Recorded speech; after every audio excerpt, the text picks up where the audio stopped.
Hey, sir, how can I help you? My roommate was attacked. I know it. I heard it. She's screaming. She was thrown to the ground.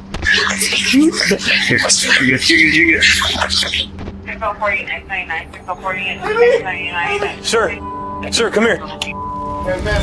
This man just led police to a dead body. The victim, Amy Harwick, a celebrity sex therapist, was found lying unconscious under her third-story balcony. Officers were immediately suspicious of Amy's roommate, Michael Herman. Hey, can I see your hands? Yeah. That's where I poked it on the climbing over the fence. Oh, okay, got it. What do you think here? I don't know, dude. Something's off. He might be a suspect because he's got blood. The blood on Michael's hands and the signs of struggle found inside Amy's bathroom made it clear that this was a crime scene, and Michael is the prime suspect. Do you still hear screaming? I still heard screaming when I was leaving. I yelled up there, "Hey, mother!" Because I wanted her to think I was coming upstairs, so maybe he'd stop and run.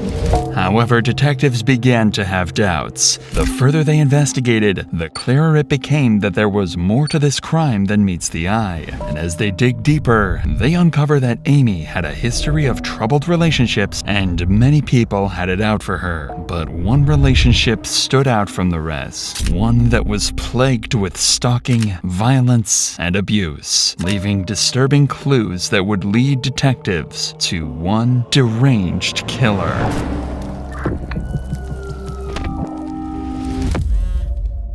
I have so much I need to say. Please give me a chance to just say it, please. At 1:11 a.m. on February 15th, 2020, 911 received a harrowing call from Amy's roommate. I want to reduce the 3434. Yeah, somebody just attacked my roommate. We're at 2086 Mound Street. Find anything. Okay, how was he assaulted? What happened? It's a C. I don't know. I was downstairs. I heard screaming. Please get a cop here. Okay, and this is who's screaming inside? Can't think right now. Amy Harwick. I mean, who is she to you, sir? She's my roommate. Okay. Is she screaming for help? Yeah. Okay. Did you see anything? No. Okay, so No, what I did you hear? heard her screaming, and I heard her being... All right, so I'm going to send out that somebody's screaming, okay? Since you didn't see anything. You don't know if she's being attacked, you're not sure. Yes, I know she's being attacked. I heard her got thrown to the ground. With sirens blaring, multiple law enforcement agents rush to the scene. The information that they have as they arrive is limited. All they know is that there is a situation with a screaming woman and that somebody appears to be in danger. As soon as they arrive, Michael Herwin, Amy's roommate, is the first person to come into contact. Hey, sir. Hi. How can I help you? My roommate was attacked. I know it. I heard it. She's screaming. She was thrown to the ground. I couldn't find my phone. I couldn't find anything. Okay, hold on. Okay, so you have access to here? No. Is there anybody else inside the house? My roommate. Just your roommate by herself? Yes. You didn't check on her? Dude, I heard screaming. I don't know if that guy had a gun or a knife. I came running I couldn't find my phone. So is there somebody else inside? Yes. I think there's Okay, sir, somebody do me a else favor. Do me a favor. Calm down. Calm down. Other than your roommate, is there anybody else inside the house? I don't know. So you didn't see anyone? You just heard... No, I just heard her screaming. It Have you sounded like called- she got thrown to the ground. I've been calling for her through his windows. Nobody's answering. Nothing. So where's your key at? Inside, downstairs, the back door's open. Here, got my phone. Here. You're good. You're good. Shit.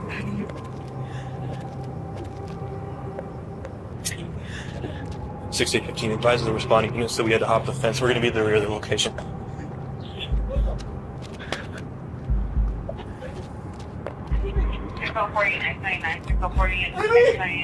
Sir, come here. Relax. Take a seat. Take a seat. Oh my God. Hey, we need to ambulance. What was going on tonight?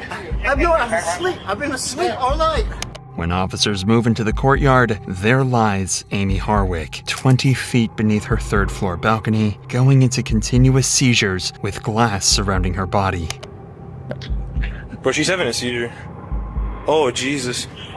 Amy lived in a relatively safe area in Hollywood Hills and was a well-known family and marriage therapist, so her home being broken into was unusual, and whoever did it made sure she had a painful death. She was thrown off her balcony, resulting in several serious injuries. The trauma to the head was so severe that it had resulted in a subgaleal and a subdural hemorrhage, sending her into continuous seizures. Not only that, but her neck showed signs that she had been strangled before falling off her balcony. Even though Amy started receiving urgent care, this situation was far from over. Not knowing whether the assailant is still in the house, officers began to breach and clear the ground floor. Do you know if there's anybody else inside the house? I don't. Oh my God. What happened to you? Anyone else inside? This is LAPD. Come out with your hands up. Hey, somebody pat him down, please. Hey, stand up. He might be a suspect. He's got blood. Probably on my couch. Anyone else inside? This is LAPD. Come out with your hands up. Gotcha. Alright, so you guys can move up in unison. Yeah. Ready? On you guys. Just hold it. They're gonna move up in unison. You're good, Pascal. Whenever you guys are ready, go ahead. Go back here. Alright, I got an open room. There's a balcony to the top. Alright. Got couches. Looks like a kitchen to the right. Unfortunately, the one responsible for Amy's condition has managed to escape, and as cops make their way through the home, they notice that everything is organized and spotless, besides a few areas of interest. It's sticky. Bees. This is urine. Urine? But none of the bathroom. Amy's bedroom was a mess, with the covers thrown off and a pool of urine in the connecting bathroom. Often, when a victim is strangled, it results in the involuntary loss of bowel control. Moreover, officers would discover something strange. Right on the balcony from where Amy fell, a syringe filled with nicotine had fallen to the ground. So there's a loaded syringe on this right here. Extreme doses of nicotine like the one found in this syringe act as a poison, causing organs in the body to fail and slowly kill an individual as they suffer from vomiting, nausea, diarrhea, and severe abdominal pain. Strangely enough, these types of drugs were never even present in the home, and even if they were, Amy would never take them, as her roommate explains. A loaded syringe, so... Sir, do you know her history of drug use? She's sober. She doesn't drink it. She didn't even drink. She doesn't drink. She doesn't even drink. She's sober. So nobody in this house is doing drugs? I smoke pot and stuff, yeah. Okay, what do you mean and stuff? Well, I smoke pot. And That's it? Shrooms every now and then. Yeah. Okay, so she's sober completely? She's sober completely. How sure of that are you? I'm positive. I'm absolutely sure. I don't know, dude. Something's off. Dude, that rig is loaded completely. Yes, it hasn't been used yet. It hasn't been used. Hey, can I see your hands? Yeah. That's where I poked it on the climbing over the fence. Oh, okay, got it. So what about this one here? I don't know what that is. I guess from the fence too. Can you pull your sleeve back on this one right here? Oh no, on this one right here. This one. Can you flip it for me? Can you do me a favor? Look up. Can you pull your shirt down a little bit? Sure. It's really like shady. This whole thing's very weird. And then did you see that? How it's wrapped around them? It's weird. Although Michael seems incredibly suspicious, finding out whether he's guilty comes second. The first priority is to ensure Amy's survival, whose condition was worsening by the second. Her pulse was nearly non-existent, and she was rushed to a nearby hospital, where it was determined that she had sustained many serious injuries since dropping about 20 feet from the balcony, including lacerations to her liver and brain damage. And despite the best attempts from doctors, Amy Harwick was soon pronounced dead. The syringe filled with nicotine, Amy's injuries before the fall, and no missing items. These were all clues that this was not a burglary gone wrong, but a planned murder. For police, this would make sense because working as a specialized sex therapist, and one that was very public with several shows and media presence at the time, was risky. There could have been too many people who had it out for her, since therapists often have to deal with emotionally problematic and sometimes obsessive individuals. For now, though, Michael Herman was the only person around Amy when she was murdered, making him the first suspect. Michael was already a suspicious individual, as his frequent cannabis use led officers to believe that he had at least some knowledge of drugs and could be behind the nicotine syringe. But more telling was the fact that his arms were covered in blood and and scratches, which made him look even more guilty. So to get to the bottom of this, Michael was brought in for an interview where he would stay adamant about his innocence. Can you remember? Do you still hear screaming? I still heard screaming when I was still hearing screaming. Now, and when we were at the house, you also because when I was yelling, because when I was leaving, I yelled up there, "Hey, mother!" really loud because I wanted her to think I was coming upstairs, so maybe he'd like stop and run. You know, that would know that he's not in the house alone. Two of them. Right, yeah. right. And I didn't know if it was like, I didn't know if it was multiple people. I just didn't know. And I just hope that would that would make the person flee.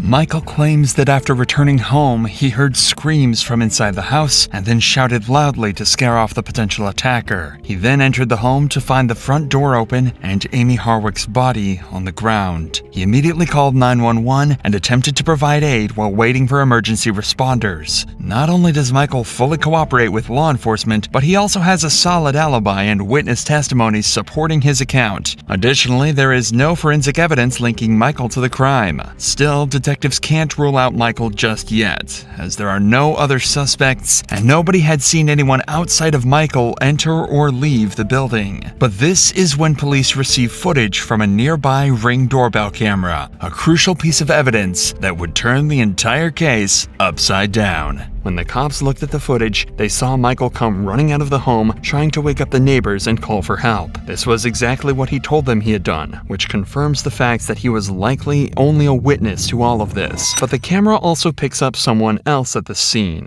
A strange male figure wearing gloves, hopping fences, and running through backyards. In many cases, this man can even be seen covering cameras with a gloved hand. Undeniably, this masked individual was the one responsible for this murder, but finding out who this could be was difficult. As they began looking into her life, there were very few people who wanted to hurt her. She was on good terms with her family and friends and had almost no enemies. So police began to believe that this may have been a case of one of Amy's past relationships coming back to haunt her. But yet again, almost all of her boyfriends came up clean. All but one of them, Gareth Pursehouse, a man who was reported by Amy's friends to be an obsessive ex-lover and someone who had previously stalked her. But before officers look into Gareth, they decide to consolidate all of the evidence they have first. Because of the presence of the syringe filled with pure nicotine, detectives believe that whoever broke into Amy's apartment intended to kill her by injecting her with the syringe, but that their plans somehow went awry. Amy began resisting, and a physical altercation occurred that would be proven by a black rosary that Amy had been wearing around her neck. Beads of this rosary were found trailing all the way from her bedroom to the balcony. Not only that, a black leather jacket that was turned inside out was also discovered at the scene.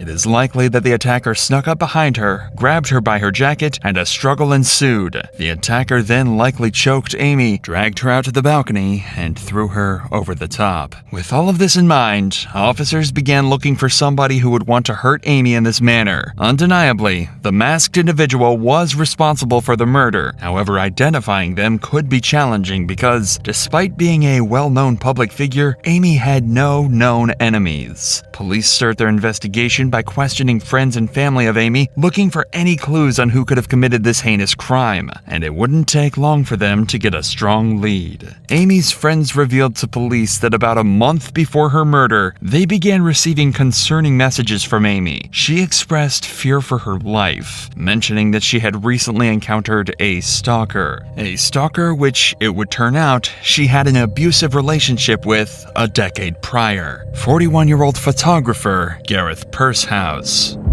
Amy and Gareth had met 10 years earlier in 2011 when Gareth had worked as a photographer on a therapy event Amy attended. They dated briefly, but Amy's friends took note of the relationship being far from normal. In May of 2011, Amy tried to file a restraining order for the abuse she suffered in the relationship. Gareth often suffocated her, slamming her against the walls, dropped her on the ground, and punched her. Yet, somehow, this order was denied as authorities believed there was a lack of evidence. Of course, this meant a quick end to the relationship, at least for Amy. This was unacceptable for Gareth as he started obsessing heavily over Amy, and his emotional state worsened. But Amy was the one who'd have to face the brunt of Gareth's mental decline.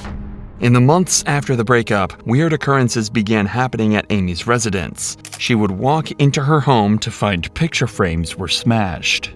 Sometimes there would be roses taped to her front door, and on other occasions, Gareth would refuse to leave her doorstep for hours. A year later, in 2012, Amy tried to file another restraining order against Gareth because he had once again assaulted her and dragged her out of a car. Fortunately, this time, the order would be approved by a judge, barring Gareth from seeing Amy for 5 years. However, according to her closest friends, Gareth's behavior became even more creepy and intense in the years after the restraining order was issued. If Gareth couldn't see her physically, he'd tarnish her reputation on every one of Amy's social media pages. Every single time she posted, she would get derogatory comments, and all of her publications in her field as a therapist would get bombarded with comments criticizing and degrading her work. But things would take a turn for the worst 1 month before Amy's murder. On January 17, 2020, Amy was attending the XBiz Awards, where she was a panelist of an organization called Pineapple Support, which was meant to focus on therapy related to workers in the sex industry. However, as Amy was having drinks before her segment began, she would hear a familiar voice, Gareth's voice, who was working as a photographer at the event. At this point in time, Amy had not seen Gareth in nearly a decade, yet he would approach Amy, angry and upset, saying that she ruined his life. One of Amy's friends would outline what the two talked about as Amy called him for help. The first phone call, when she called, I couldn't hear. It was a lot of loud commotion. It was chaotic, so I couldn't understand, and I hung up. And then 30 seconds later, I received another phone call from her as well, and all I could hear amongst the chaos or the sounds that were sort of the loud sounds was, "Get the F over here." Initially seeing them walk away, I first checked in with my friend who called me, and she told me, "This guy is freaking out on your friend." So I then walked over to where the two of them had walked to, and as I was walking towards them, the only words I heard was, "You ruined my life, you bitch." After this event, Amy was extremely scared of Gareth and told friends and family that if anything happened to her, Gareth would be responsible, and he had sent her voice messages after the event. I have so much I need to say. Please give me a chance to just say it. Please. And her concerns were proven to be true, because when officers matched a picture of Gareth to the man seen on the Ring doorbell footage on the night of the murder, it was an exact match. But for authorities to be sure that Gareth is the same man they're looking for, they needed to search his home. Obtaining the warrant itself was not hard, because the sheer amount of evidence against Gareth gave officers reasonable suspicion to do so. However, this suspicion would soon turn into shock as syringes filled with nicotine were discovered in Gareth's home, exactly like the one found on Amy's balcony. Not only that, but Gareth himself had sustained injuries on his body and had bloody clothes scattered all over the home. But there was one piece of evidence that proved to be a definitive breakthrough in this case. A DNA comparison between the fingernail scrapings of Amy's body and Gareth would turn up an exact match. Detectives knew that this was exactly the man they were looking for. So by about 5 p.m. the day after the murder, the cops locate and approach Gareth Purse house. In the face of Gareth's history with Amy and him being caught on camera, officers decide to charge him with Amy's murder. While sitting in jail awaiting a murder trial, Gareth doesn't show an ounce of remorse. In fact, while on a jailhouse phone call with some of his buddies, he cracks jokes and makes light of the whole situation. He even tells them that, due to the public's interest in him, they could become millionaires by selling old jokes he told while working as a stand-up comic. But this is far from the strangest thing he says. Yeah, turn those into a book. Try right now to find a publisher that'll give you money ahead of time for that, just based on my name because of the media. Like, that could be $1 million, I don't know.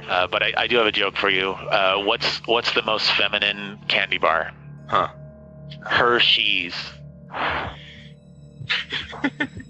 At least you have your sense of humor. Yeah, you got your sense of humor. You're making the best of it in there. Yeah. Well, and also people are posting like crazy hate, and there's like, why bother? So you said you're not getting out. Correct. Ever. Is that what you're trying to say? Yes. I've seen what's coming at me, and It's not good. I'm not getting out. Super fun.